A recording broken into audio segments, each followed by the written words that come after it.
Natural hair colour కోసం చూస్తున్నారా? అయితే Anoos henna and black expert వాడండి.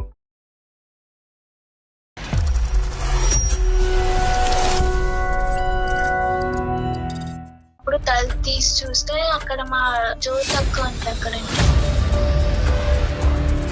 హస్బెండ్ కూడా ఉన్నారు. వాల్ పైన చూస్తేమో వాళ్ళ మ్యారేజ్ ఫొటోస్ అవన్నీ కనిపించాయి. ఇప్పుడు గర్భవతి అంటున్నావు నువ్వు? అవును సార్, 4th month. మరి ఆవిడకి ఎన్నో మంత్? ఫస్ట్ మ్యారేజ్ అయిన అతనే నువ్వే మళ్ళీ పెళ్లి చేసుకున్నావు టిప్స్ నేను గట్టిగా అడిగేసరికి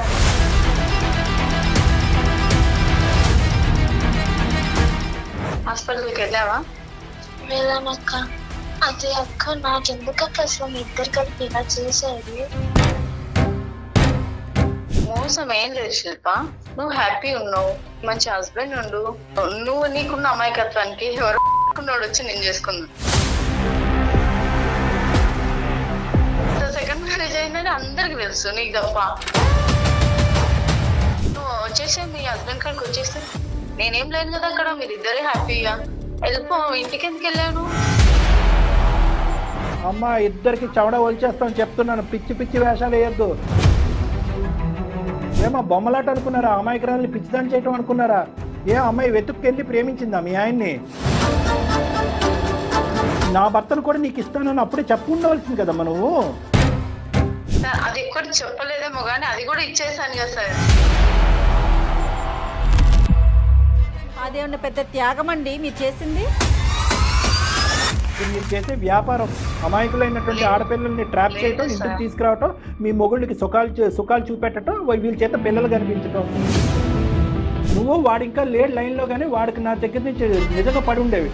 ఇద్దరు both of your criminals.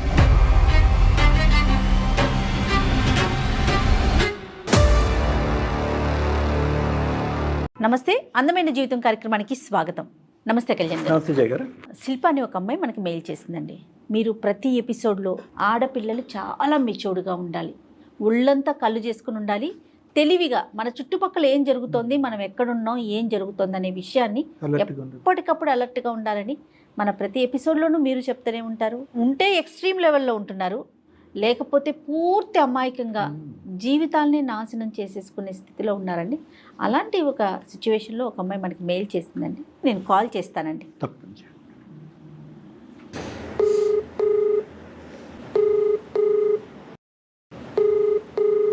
Hello hello, నమస్తే అండి. శిల్ప గారా మాట్లాడేది? అవునండి. నేను సుమన్ టీవీ అందమైన జీవితం ప్రోగ్రాం నుంచి మాట్లాడుతున్నానండి. అవును మేడం. నమస్తే మేడం. నమస్తే అమ్మా, మెయిల్ చేశారు కదా మీరు? అవును మేడం. రైట్, నాతో పాటు డాక్టర్ కళ్యాణ్ చక్రవర్తి గారు ఉన్నారు. Okay madam. ఒక్కసారి మీ సమస్య ఏంటో చెప్పండి. Okay madam. ఓకే అమ్మా. నమస్కారం అండి. నమస్తే అమ్మా, చెప్పమ్మా సమస్య ఏంటమ్మా? నాది బాధ ఎలా చెప్పుకోవాలో అర్థం కావట్లేదు. మీకు ఈమెయిల్ అయితే చేయగలిగాను, కానీ ఇక్కడ మొత్తం అంతా కూడా వివరంగా ఉన్నట్టుగా చెప్పమ్మా. నా పేరు శిల్ప సార్. ఎక్కడి నుంచమ్మా? అరకులు సార్. అరకు, వైజాగ్ అరకు దగ్గర నుంచి వచ్చి. ఓకే. మా అమ్మ నాన్న రోజు పని చేసుకుంటూ ఉంటారు సార్. ఓకేనమ్మా. కొంచెం కష్టపడి వాళ్ళు నన్ను చదివించారు సార్. ఓకే. నేను డిగ్రీ దాకా చదువుకున్నాను, డిగ్రీలో BA దాకా చదువుకున్నాను మేడం. ఓకే అమ్మా. నా జాబ్ కోసం అని నేను హైదరాబాద్ కి వచ్చాను మేడం. ఓ ఓకే. ఇక్కడ మంచి హాస్టల్ చూసి 2 months కి సరిపడే రెంట్ ఇచ్చి నన్ను హాస్టల్లో జాయిన్ చేశారు. ఓకే. జాబ్ ఉందండి ఇక్కడ? జాబ్ లేదు. జాబ్ వచ్చిందమ్మా? లేదు మేడం, నాకు జాబ్ రాలేదు ఇక్కడ. నేను చదువుకున్న స్టడీస్ కి ఇక్కడ జాబ్ దొరకదని చెప్పేసి అన్నారు. నాది తెలుగు మీడియం అయ్యేసరికి ఇక్కడ ఇంగ్లీష్ లో మాట్లాడడానికి నాకు కుదరలేదు. నా జాబ్ ఏమైనా దొరుకుతుందేమో అని వచ్చాను. ఓకే. ఇక్కడ నాకు జ్యోతి అక్క అని పరిచయం అయ్యారు, ఇక్కడ వాట్ అని హాస్టల్ కి. ఓకే. ఆవిడతో నేను అన్ని షేర్ చేసుకోగలిగాను. నాకు ఒక అక్కలా ఉన్నారు. ఆవిడతో నేను అన్ని నా బాధలు, నేను ఇక్కడ ఇలా ఉంటున్నాను అక్క, నాకు ఇబ్బంది అక్క, సో నా అక్కకి చెప్పుకుంటూ వచ్చాను. ఆ అక్క కూడా నా కోసం తన వంతైన ప్రయత్నం కూడా చేస్తానని చెప్పి తను కూడా చూసింది. ఏం ప్రయత్నం చేసిందమ్మా తన వంతు ప్రయత్నం? తను నా కోసం జాబ్ చూడమని, నేను ఒకవేళ రెంట్ ఇవ్వకపోతే తను కొంచెం ఉంది, తర్వాత పర్వాలేదు అని నాకు కూడా కొంచెం ఫ్రెండ్లీగా ఉంది ఆవిడ. ఎన్ని రోజులు ఉన్నావమ్మా హాస్టల్లో? ఆవిడ ప్రత్యేకమైన ఇంట్రెస్ట్ నీ మీదేనమ్మా, లేదంటే అందరికీ ఉద్యోగాలు వెతికి పెడుతుంది ఆవిడ? నాకు ఆ విషయం తెలియదు సార్. నాతో మట్టుకు ఆవిడ ఫ్రెండ్లీగానే ఉంది. ఎందుకు ఆవిడ ప్రత్యేకంగా నీకే ఎందుకమ్మా అంత ఇంట్రెస్ట్? అంటే నీ బాధలన్నీ చెప్పుకున్నావా, అమ్మా నాన్న పరిస్థితులు ఇవన్నీ దానివల్ల? అవును సార్, నేను అక్కతో నా బాధలన్నీ చెప్పుకున్నాను. సరే, తర్వాత ఏమైందమ్మా? తర్వాత నాకు 25 years సార్. సో నాకు మ్యారేజెస్ కూడా అక్క చూస్తూ ఉంది. తర్వాత ఒక మంచి అబ్బాయిని చూసి, వీళ్ళది మంచి ఫ్యామిలీ అమ్మ, చూసి ఆవిడ చూడటం ఏంటమ్మా? మ్యారేజెస్ పేరెంట్స్ ఉన్నారు కదా, అమ్మ నాన్న ఉన్నారుగా ఊర్లో. అదే సార్, మంచి చేసుకుంటా అంటే సరే అక్క మా అమ్మ నాన్న వాళ్ళతో కూడా మాట్లాడు అని చెప్పేసి. తర్వాత సంబంధం వచ్చిందమ్మా? ఏమైనా మంచి సంబంధం తీసుకొచ్చిందా మీ అక్క? తీసుకొచ్చింది సార్ అక్క. మా పేరెంట్స్ వాళ్ళతో మాట్లాడి నాకు మ్యారేజ్ చేశారు. అంటే చూసుకున్నారమ్మా పెద్దలు వచ్చి కూడా? పెళ్లి మాటలు అవన్నీ జరిగినాయా? జరిగాయి సార్. అవన్నీ పెళ్లి కావాల్సినవన్నీ చూసుకుని సంబంధాలు అవి మాట్లాడాము. ఆ అబ్బాయి తరపున పెళ్లి పెద్దలు ఎవరు వచ్చారు? ఆ అబ్బాయి తరపున వాళ్ళ అమ్మ నాన్న ఇంకా వాళ్ళ పిన్ని బాబాయ్తో వచ్చారు సార్. అందరూ ఉన్నారా? Okay okay, very good. మా మదర్ అండ్ ఫాదర్ కూడా వచ్చారు. అక్క ఏం చెప్పిందంటే, వాళ్ళకి తెలిసిన ఫ్రెండ్ వాళ్ళ కొలీగ్ అంట, ఆఫీస్ కొలీగ్ అంట. నాకన్నా 10 years పెద్ద అని చెప్పారు ఆ అబ్బాయి. 10 years పెద్ద. ఓకే, మరి ఏజ్ ఎక్కువ అవ్వలేదమ్మా మరి? అంటే అయినా కానీ నీకు ఓకేనా? మంచి వ్యక్తి అని చెప్పేసి అన్నారు సార్. అందుకని ఇంకా చేసుకున్నాం. మనీ కూడా మంచి ఉన్న బ్యాక్గ్రౌండ్ మంచిగా ఉన్న వాళ్ళంట అంట. సరే, మొత్తానికి పెళ్లి అయితే అయ్యిందమ్మా? అయ్యింది సార్. హ్యాపీ అన్నా మరి నువ్వు? హ్యాపీ అని చెప్పలేను సార్. ఏం జరిగింది? నేను కన్సీవ్ అయ్యాను సార్. ఓకే, ఎక్కడ ఉన్నారు మీరు? మాది మ్యారేజ్ అయిపోయిన తర్వాత మాకు ఒక ఫ్లాట్ చూసారు మేడం. మేము ఆ ఫ్లాట్ లో ఉంటున్నాము. ఓకే కదమ్మా, ఇప్పుడు పెళ్లి ఎప్పుడైందమ్మా? ఎంతకాలం క్రితం? ఈ రోజుకి ఎంతకాలం క్రితం అయింది? 6 months అయింది సార్ మ్యారేజ్. 6 months అయిందా? అప్పుడే కన్సీవ్ అయ్యావా? ఎన్నో నెల అప్పుడు మీకు? 4th month sir. 4వ నెల. ఓకే ఓకే, ఏమ్మా మరి సమస్య ఏంటమ్మా? నాకు కన్సీవ్ అయిన తర్వాత మా హస్బెండ్ రాను కొంచెం లేట్ అవ్వడం, నైట్ ఎక్కడైనా స్టే చేయడం అనేది, సండేస్ కూడా హాఫ్ డే నాకు వర్క్ ఉందని చెప్పేసి అటు ఇటు వెళ్ళడం. ఏం చేస్తాడు అతను? Software ma'am. టైమింగ్స్ ఉండేవి కాదు, లేట్ గా వచ్చేవాడు, ఆదివారం కూడా పని పెట్టుకునేవాడు. అవును సార్. ఏమో పని ఉందేమో మరి. ఏం పని ఉందని చెప్పేసి వెళ్తూ ఉండేవారు. ఒక మండే ఏమో ఆయనది ఫోన్ స్విచ్ ఆఫ్ అయిపోయింది, ఆయన ఆఫీస్ కి వెళ్ళాను. ఓకే. వాళ్ళ కొలీగ్స్ వాళ్ళ ఫ్రెండ్స్ వాళ్ళు చెప్పారు, వాళ్ళ ఫస్ట్ వైఫ్ ఇంటికి వెళ్ళారు మేడం అని చెప్పేసి అన్నారు సార్. నాకు అర్థం కాలేదు ఫస్ట్ వైఫ్ ఇంటికి ఏంటి అని. అక్కడ కొలీగ్స్ సార్ అన్నారు, మేడం ఆయన ఇక్కడే పక్కనే ఇల్లు, వాళ్ళ ఇంటికి వెళ్ళినట్టున్నారు, మీకు తెలియదా? మా అందరికి తెలుసు, ఆయనది సెకండ్ మ్యారేజ్ అని చెప్పేసి అన్నారు. సో మీది సెకండ్ మ్యారేజ్, ఫస్ట్ వైఫ్ దగ్గరికి అతను వెళ్ళాడు? అవును సార్. సో అందరికి తెలుసు మీరు సెకండ్ అని? అవును సార్, అందరికి తెలుసు, వాళ్ళ ఆఫీస్ లో అందరికి తెలుసు అంట ఆ విషయం. వీళ్ళందరూ పెళ్లికి భోజనానికి వచ్చారమ్మా? వచ్చారంట సార్. వాళ్ళ పెళ్లి వచ్చి నన్ను చూసారంట. చూడండి ఎంతమందా, అంటే ఒకరికి కాకపోతే ఒకరికైనా తెలియదండి తప్పని. తర్వాత ఇప్పుడు ఏమైందమ్మా?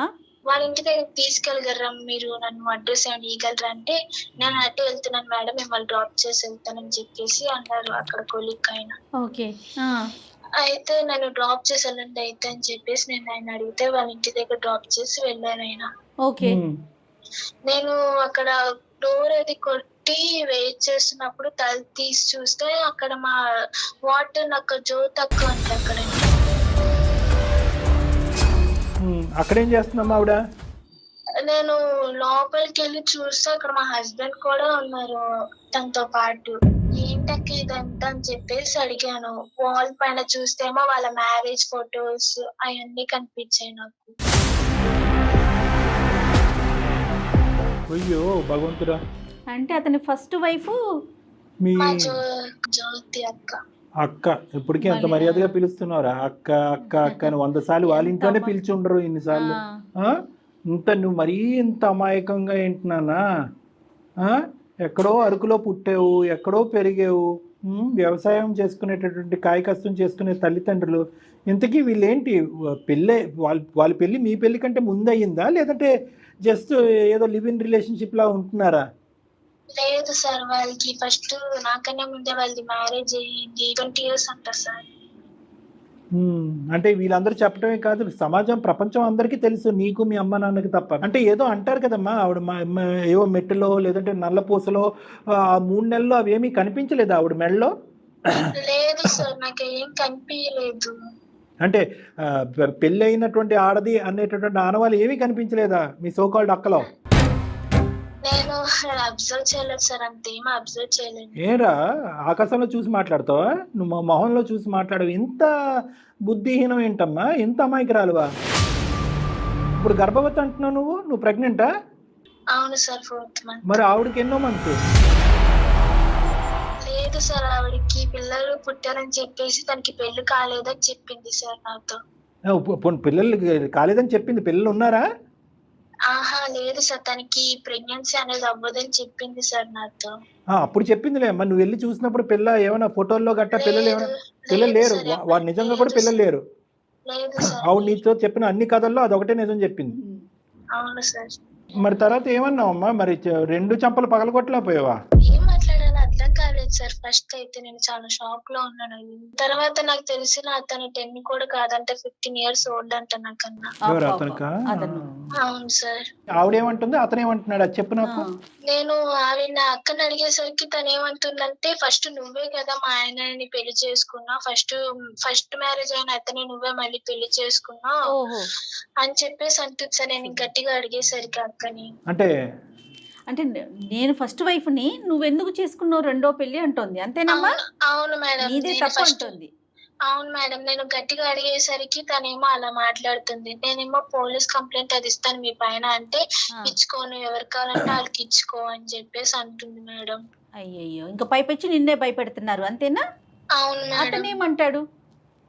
అతను అసలు ఏం మాట్లాడట్లేదు మేడం, అలా నించుని తను మీకు సపోర్ట్ చేస్తున్నట్టు చూస్తున్నాడు. ప్రెసెంట్ మరి నువ్వు ఎక్కడ ఉంటున్నావమ్మా?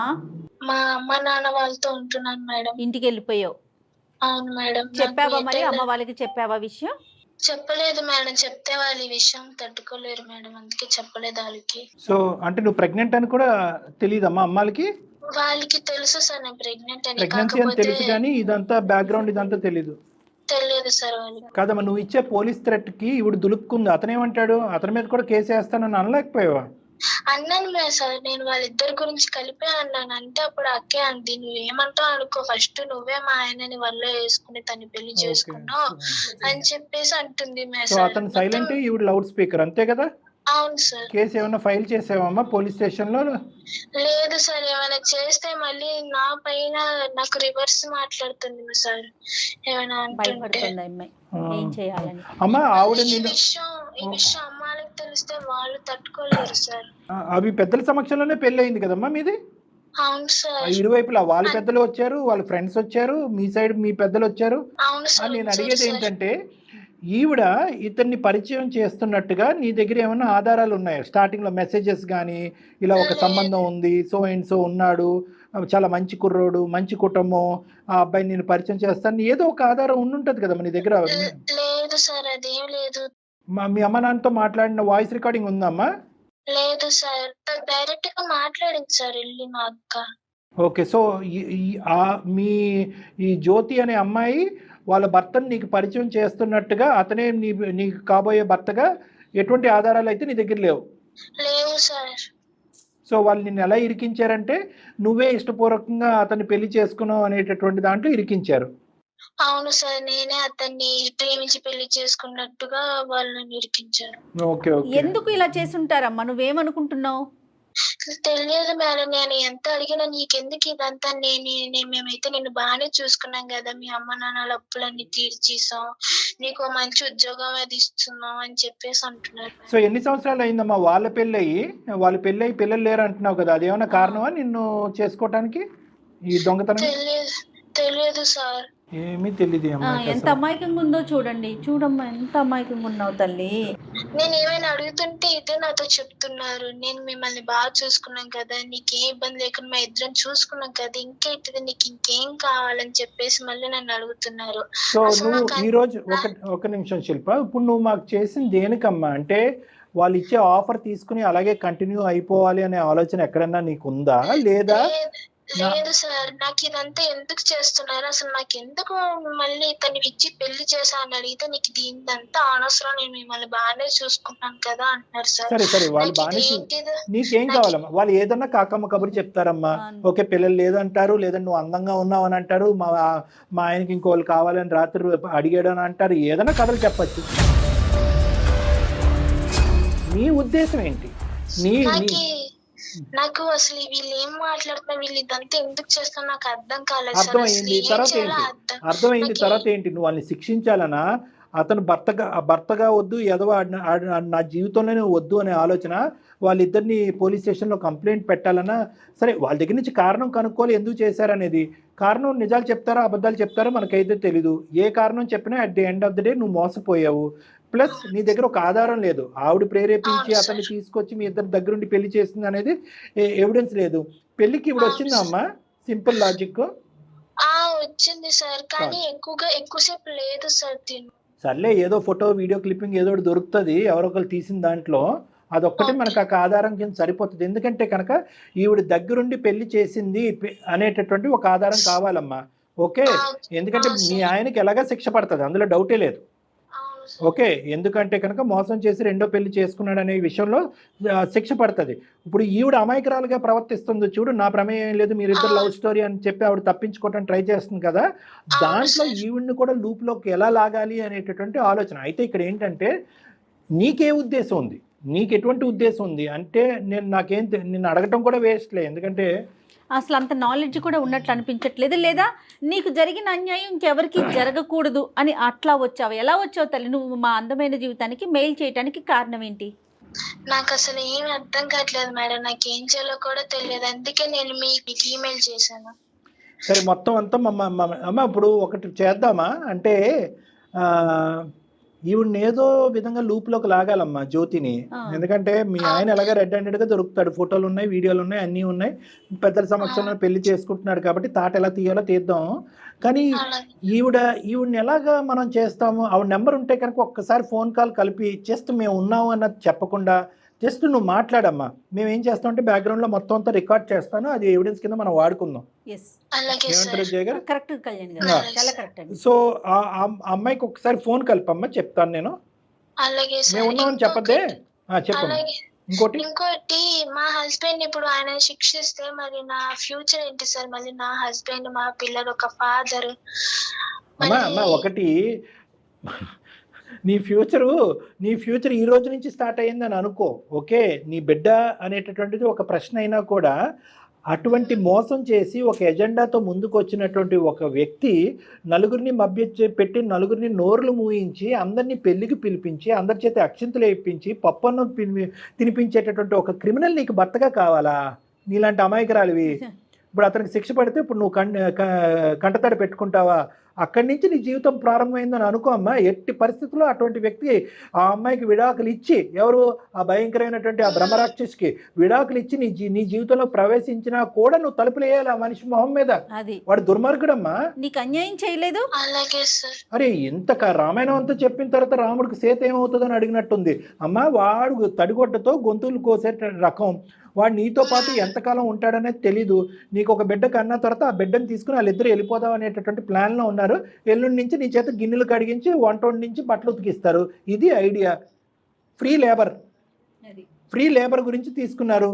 మోసపోయింది చాలు, నీ జీవితం గుడ్డిగా మోసపోయింది చాలు. ఇప్పుడు నా భర్త ఏడండి, నా పెళ్ళి ఏంటండి, నా జీవితం ఏంటి అనేది కాదు. ఒక నరకం నుంచి బయటపడినప్పుడు ఇంకొక బాధని నీ జీవితంలో అనుభవించడం తప్పదు. ఇక్కడ నువ్వు నేను మనందరం కూర్చుని ఆలోచించవలసింది ఏంటంటే, పుట్టబోయేటటువంటి బిడ్డ పరిస్థితి ఏంటి అనేది ఒకటి ఆలోచించాలి. లేదా ఇంకో విధమైనటువంటి ఆలోచన, ఆ బిడ్డకి ఇంకో విధమైన, ఆ ప్రెగ్నెన్సీకి ఇంకో విధమైనటువంటి ఆలోచన నీకు ఏమన్నా ఉందా అన్నది ఆలోచించాలి.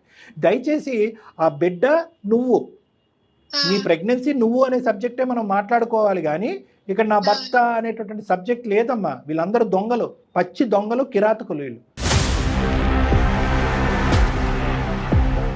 వీళ్ళు బహుశా మారుమూల ప్రాంతం నుంచి వస్తారు. ఏమ్మా? అవును సార్, అవును మేడం. రైట్, ఓకే అమ్మా. సో అది మనం ఇక్కడ ప్రస్తావనలోకి తీసుకొచ్చినా తీసుకురాకపోయినా నీకుండే హక్కులు నీకు ఉంటాయి. అవును. ఒకప్పుడు ఆ సబ్జెక్ట్ కూడా ఉంటాయి కనుక నీకు డబల్ ట్రిపుల్ హక్కులు ఉంటాయి. కాబట్టి మొత్తం హక్కులన్నీ కూడా ఎలా ఉపయోగించుకోవాలనేది మేము చెప్తాము. ఫస్ట్ ఈ జ్యోతిని లూప్లోకి లాగుదాం అమ్మా. ఎస్, అలాగే సార్. రైట్. తీసుకోమ్మ ఆవిడని ఒకసారి లైన్లోకి తీసుకోండి. బా ఎంత అమాయకంగా ఉందండి. Very bad madam, very bad. మాట్లాడమ్మ, ఒకసారి లైన్ కలుపు ఆ జ్యోతి గారికి. మీరు మాట్లాడుతున్న వ్యక్తి మీ కాల్ ను హోల్డ్ లో ఉంచారు. దయచేసి లైన్ లో వేచి ఉండండి. आप जिस व्यक्ति से बात कर रहे हैं హలో, చెప్పు. ఎక్కడున్నా అక్క? ఇంట్లో ఉన్నాను. చెప్పు. బాగున్నావా? బాగున్నా. హాస్పిటల్కి వెళ్ళావా? వెళ్ళానక్క. అదే అక్క, నాకెందుకు అక్క అసలు మీ ఇద్దరు కలిపి ఇలా చేశారు? ఏం చేసాం? మళ్ళీ మోసం చేశారు. మోసం ఏం లేదు శిల్ప, నువ్వు హ్యాపీ ఉన్నావు, మంచి హస్బెండ్ ఉండు, నీకు నేనేం మోసం చేయలేదు. నీ అప్పులు తీరినాయి, నీకు మంచి లైఫ్ ఇచ్చిన, నేనేం చేసిన? నీకు ఇంకా మంచి లైఫ్ ఇచ్చిన. అసలు నాకు ఎందుకు ఇలా చెయ్యాలి? అసలు సెకండ్ వైఫ్ గా నన్ను ఎందుకు అతనికి ఇచ్చి మ్యారేజ్ చేసిన? శిల్ప, ఒకటి గుర్తు పెట్టుకో, నువ్వు నీకున్న అమాయకత్వానికి ఎవరో అడుక్కున్నాడు వచ్చి నేను చేసుకున్నాను. నీ జీవితం ఇంకా నాశనం అయిపోదు. నేను మా ఊర్లో పంచాయతీ పెట్టిస్తాను అక్క, పోలీస్ కేసు వేస్తాను పైన. చెప్పుకో, నువ్వేమన్నా చెప్పుకో, నువ్వే నా మౌన్ని ట్రాప్ చేసి పెళ్లి చేసుకున్నావు అని నేనే కేసు పెడతా నీ పైన. అట్లా ఎట్లా పెడతావు? అట్లే పెడతా. సెకండ్ మ్యారేజ్ అయిందని అందరికి తెలుసు, నీకు తప్ప. అట్లీస్ట్ నీకు కూడా తెలుసా అని నేను చెప్తా. నేను చెప్తాను అక్క, నీ పైన పంచాయతీలో అది పెట్టిస్తాను. నువ్వు ఎక్కడ చెప్పుకుంటావో అక్కడ చెప్పుకో, నేను అన్ని చెప్పే చేసిన అని నేను చెప్తా. ఓకేనా? అన్ని తెలిసే చేసుకుంది సార్ అని నిన్ను ఎవరి ముందైనా చెప్పుతా. అసలు అలా ఎందుకు చేశారక్క మీరు?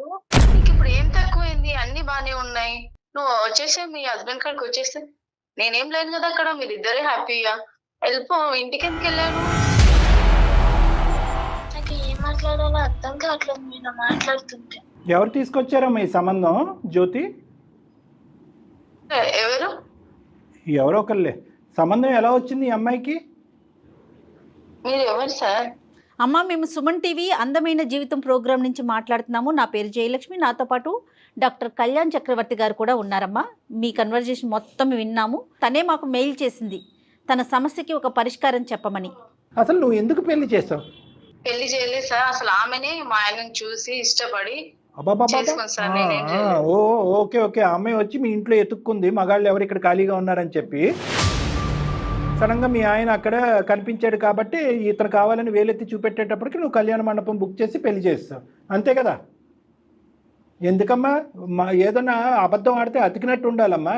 నీ తడబాటు ఇవన్నీ వింటూ ఉంటే కనుక దగ్గరుండి నువ్వు ఈ పెళ్లి జరిపించావు, దగ్గరుండి ఈ సంబంధం కుదిర్చావు, దగ్గరుండి అందరినీ మోసం చేసావు అని చెప్పి ఎంతమంది నోర్లు మూయించారమ్మా నువ్వు మీ ఆయన? మీ ఆయన పక్కన ఉన్నాడా? పక్కనుంటే ఈ ఫోను లేదు సార్. అమ్మా, ఇద్దరికి చవడ వచ్చేస్తామని చెప్తున్నాను. పిచ్చి వేషాలు వేయద్దు.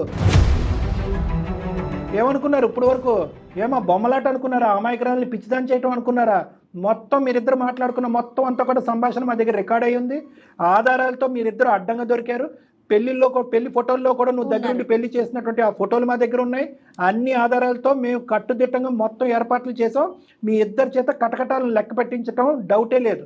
దానికి ఆ అమ్మాయికి మా పూర్తి స్థాయి సపోర్ట్ ఉంటుంది. నాది కానీ, జయలక్ష్మి మేడం గారిది కానీ, సుమన్ టీవీది కానీ. ఏ అమ్మాయి వెతుక్కెళ్ళి ప్రేమించిందా మీ ఆయన్ని? మాటలు రావట్లేదు. ఏమ్మా చేసిందంతా చేసిన తర్వాత ఈరోజు మౌనంగా కూర్చుంటే కనుక అయ్యో పాపం ఈ అమ్మాయి కనువిప్పు కలిగిందని చెప్పి వదిలేస్తాం అనుకున్నారా? పడే శిక్ష ఎలాగా పడుతుంది, దానికి మేము అంతా రెడీగా ఉన్నాం. అసలు ఎందుకు చేశారో కారణం మేము తెలుసుకోవాలని అనుకుంటున్నాం. మేము కానీ మేము చూసేటటువంటి ఆడియన్స్ కానీ. నేనే తీసుకొచ్చాను సార్. ఎవరు? మీ ఆయన నువ్వు తీసుకొచ్చావా? సార్, అమ్మాయికి మంచి లైఫ్ ఇచ్చినా సార్ నేను. గడిది గుడ్డేం కాదు. ఏమి ఇచ్చారమ్మా? ఏంటి ఇచ్చారమ్మా లైఫ్? చెప్పండి. తనకి హాస్టల్ ఫీజు కట్టుకోవడానికి అసలు కనీసం బట్టలు కూడా డబ్బులు లేకుండే. తను ఇప్పుడు ఎక్కడ ఉంటుంది తెలుసా సార్? అపార్ట్మెంట్ లో ఉంటుంది. తనకు కావాల్సింది ఉంది, కారులో పోతుంది, కారులో తిరుగుతుంది. అలాంటి లైఫ్ ఇచ్చిన సార్ నేను. అవన్నీ ఇచ్చావు. ఇవన్నీ ఇచ్చే ముందు అమ్మ నీకు హాస్టల్ ఫీజు కట్టినాను, ఇవన్నీ చేస్తాను, నా భర్తను కూడా నీకు ఇస్తానని అప్పుడే చెప్పు ఉండవలసింది కదమ్మా నువ్వు. నీకు అన్నీ ఇచ్చాను, ఫ్రీగా నా భర్తను కూడా నీకు ఇస్తాను రెడీమేడ్గా, వాడికి 10 సంవత్సరాలు కాదు 15 సంవత్సరాలు పెద్ద అని చెప్పి ఉన్నమాట ఉన్నట్టుగా చెప్తే కనుక ఆ అమ్మాయి తీసుకుంటుందో వదిలేస్తుందో అప్పుడు ఆలోచించి ఉండేవాళ్ళం కదా. అన్నీ ఓపెన్గా సహాయం చేసేదానివి, ఇదెందుకు వెనకత్త నుంచి వెన్ను పొట్టు పొడిచావు? సార్ అది ఎక్కడ చెప్పలేదేమో కానీ అది కూడా ఇచ్చేసాను కదా సార్.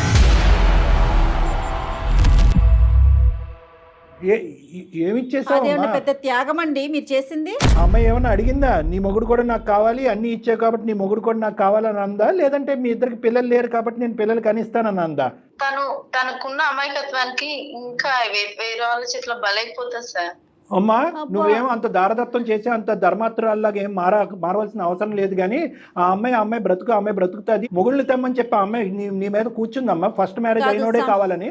సమాజాన్ని ఉద్ధరించడానికి ఉన్నారా మీరేమైనా? అది కూడా డాక్టర్ గారు అన్నట్టుగా మీరు పెళ్లి చేసుకొని ఆ అబ్బాయిని అమ్మాయికి అంట కడతారా? ఈ అమ్మాయినా లేదంటే చాలా మంది ఉన్నారా ఇలాంటి వాళ్ళు మీ లిస్ట్ లో? మీరు చేసే వ్యాపారం అమాయకులైనటువంటి ఆడపిల్లల్ని ట్రాప్ చేయటం, ఇంటికి తీసుకురావటం, మీ మొగుళ్ళకి సుఖాలు చూపెట్టడం, వీళ్ళ చేత పిల్లలు కనిపించటం. పిల్లల గురించేనా ఇదంతా ఆడే నాటకం? ఈ అమ్మాయి పిల్లలు లాక్కుందామనే కదా మీరిద్దరు చేసింది. సార్ ఇది వ్యాపారం అయితే కాదు సార్, ఇది నా ఫ్యామిలీ మ్యాటర్. మాకు 20 years తో పెళ్లి అయిపోయింది, ఇంతవరకే పిల్లలు లేరు. మేము చూయించుకున్నాం, హాస్పిటల్ చేయించుకుని టెస్ట్ లేదు, చూయించుకుంది లేదు. మాకు జాబ్ ఉంది, అన్నుంది, కానీ పిల్లలే లేరు. ఏమ్మా రకరకాల పద్ధతులు లేవా? అయినా నీకు పద్ధతులు చెప్పాల్సిన అవసరం లేదు. మీరు అంత క్రిమినల్ మైండెడ్. ఏం దత్తత చేసుకోలేరా మీరు? పిల్లల్ని అడాప్ట్ చేసుకోలేరా? రకరకాల మార్గం. అయినా కానీ నీకు సలహాలు ఇవ్వాల్సినటువంటి అవసరం లేదమ్మా. నీకు పిల్లలు కావాలని చెప్పి ఇంకొక అమాయకురాలు అయినటువంటి ఆడపిల్లని బలి చేస్తావా నువ్వు? గొంతుకు వస్తావా? ఇప్పుడు మా దగ్గర నుంచి మేము నీకు సలహాలు చెప్పాలా? దత్తత తెచ్చుకోమ్మా, ఈ పిల్లల్ని తెచ్చుకోమ్మా, IVF చేయించుకోమ్మా అని మేము చెప్పాలా నీకు? అసలు తెలుస్తుందేమో, తెలిస్తే శిక్షలు ఉంటాయేమో, అసలు ఆ భయం కూడా లేదు కదండి. మీకు ఒక చట్టం ఉంటుందని కానీ, మనం ఒక సమాజంలో ఉన్నామని కానీ. Criminal you are a criminal. నువ్వు ఒక క్రిమినల్. Yes you are. నువ్వు వాడు ఇంకా లేడు లైన్ లో, కానీ వాడికి నా దగ్గర నుంచి నిజంగా పడి ఉండేవి. ఇద్దరు both of you are criminals. ఇప్పుడు ఆ అమ్మాయి భవిష్యత్తు ఏంటి? ప్రపంచంలో చాలా మంది సెకండ్ మ్యారేజ్ చేసుకుంటారు. అది ఆ అమ్మాయికి ఇష్టమైతే. పిల్లలు లేకపోతే సెకండ్ మ్యారేజ్ చేసుకుంటారు సార్. ఇది మేము ఒక్కరం చేసిందే కాదు, సమాజంలో చాలా మంది చేసుకుంటారు. ఆ అమ్మాయికి తెలుసా? అమ్మ తెలియదు మరి మోసం కాదు. ఫస్ట్ మ్యారేజ్ సెకండ్ మ్యారేజ్ అనేది మేము మాట్లాడలేదు జ్యోతి. మేము మాట్లాడేది ఒక్కటే, ఆ అమ్మాయి కళ్ళ గప్పి మోసం చేశారు మీరు. పైపెచ్చి ఏంటంటే ఆ అమ్మాయి మీదే నిందేస్తున్నారు. నువ్వే ఇష్టపూర్వకంగా వచ్చి మా మొగుడిని ట్రాప్ చేసావని చెప్పి. ఈరోజు ప్రెగ్నెంట్ అవటం అనేటటువంటిది ఆ అమ్మాయికి చాలా బాధ కలిగే అంశం ఏంటంటే, మీ అందరికీ సంతోషం కలిగేటటువంటి అంశం. ఆ అమ్మాయిని పలకరించి నువ్వెలా ఉన్నావు అనేది కాకుండానే చెకప్స్ చేయించుకుంటున్నావా, మెడికల్కి వెళ్తున్నావా, ఇది చేయించుకుంటున్నావా, అది చేయించుకుంటున్నావా అని స్టార్టింగ్లో నువ్వు అన్న మాటలు బట్టి మీ ఎజెండా ఏంటనేది మాకు అందరికీ అర్థమైంది. సార్ ఇది మోసం కాదు, క్రైమ్ కాదు సార్. అని అది కొంచెం తప్పే ఉంది. నాకంటూ అంటే మా ఆయన తరపు నుంచి ఒక బాబు ఉండాలి, మేము చూసుకోవాలి, బాబు ఉండాలి. నేను మోసం చేయలేదు సార్, సొంత చెల్లిలానే చూసుకుందామని చేసిన. వాళ్ళ పేరెంట్స్ ని కూడా మంచిగా చూసిన. నేను కలిసి తనని ఒక్క మాట అడగండి, ఇంతవరకు నేను తనని ఒక్క మాట అనలేదు, ఒక్కటి ఏం చేయలేదు. చూసుకుందాం. ఆయన కూడా చాలా మంచోడు సార్. ప్లీజ్ సార్ దీన్ని మాత్రం క్రైమ్ అనకండి సార్. తనని మా హస్బెండ్ ని హ్యాపీగా ఉండమనండి. ఒకదాన్ని కలిసి నేను వాళ్ళ ఇంట్లో ఉంటా, నాకు ఎలాగో పిల్లలు లేరు, కనీసం వాళ్ళని చూస్తూ అయినా ఉండగలుగుతా. గానీ ఇది క్రైమ్ అని కేసులు అని అవన్నీ చేయకండి. వాళ్ళిద్దరిని పెడతావు ఒక ఇంట్లో, నువ్వు ఎక్కడికి వెళ్తావు? వేరే ఇంటికి వెళ్తావా? క్రైమ్ కాదా ఇది? మరి క్రైమ్ కాకపోతే ఏం చేద్దాం చెప్పండి? దీన్ని ఏం చేయాలని మీ ఉద్దేశం? ఇప్పుడు ఆ అమ్మాయి భవిష్యత్తు ఏంటి, ఆ అమ్మాయి జీవితం ఏంటి, ఆ అమ్మాయి పోయిన జీవితాన్ని మీరు ఎలా తిరిగి తీసుకొస్తారు? ఏం చేయాలనుకుంటున్నారు మీరు? సమాజంలో అసలు అమ్మాయి వాళ్ళిద్దరిని కలిసి ఉండమన్నది సార్. నేనేం ఉండను. వాళ్ళిద్దరిని కలిసి ఉండమంటే కంటే అదేం హోటల్ ఏం కాదు, 5 star హోటల్. నువ్వు ఉండవు అనేది ఒకటైతే కనుక నువ్వు విడాకులు ఇచ్చి దూరంగా వెళ్ళిపోవడానికి రెడీగానే ఉన్నావా సార్? ఏంటి సార్ అది మాత్రం ఇవ్వో. మరి పెళ్లికి వచ్చి మాత్రం ఇస్త్రాకుల్లో భోజనం చేస్తారు. చాలా బాగా చెప్పారండి. విడాకులు ఇచ్చి వెళ్ళిపోతావమ్మా నువ్వు? మాటలు రావట్లా. అమ్మా మాట్లాడు.